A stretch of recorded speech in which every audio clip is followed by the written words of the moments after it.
waxaan ahay laba xidig xoogga dalka Soomaaliyeed waa marka magacayga Faar Cabdulle Odawaay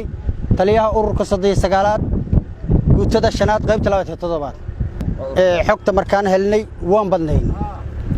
sid falsafadan xogta ku helnay sargaalkan kale iyo saraakiil kale waa shaqadana waan qaybsanay markaan shaqada qaybsanay sida cadawga oo aan iskaga taxadiir lahaynay oo taxadiir cala nafsi u gali lahaynay u badbaadi lahaynay dhiigga shacabka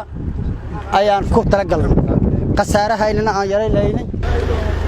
marka waxaan wadawada markaan qaybsanay oo wadado magaalada xiriirada saakay wadadan anaa nasiib u yeeshay inaan galo waxaan sameeynay halkaan ku jirnay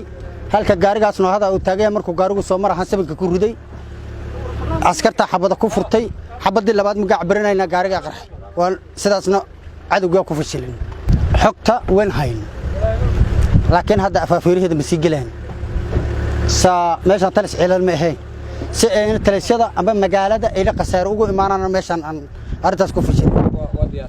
waan u diyaarsanay ciidan yar iyo hal gaari oo kiiga oo halkaas ka daalay yiilo gaadaal ugu soo tagtay bisa meeshii marka sidaas arinta ku dhacday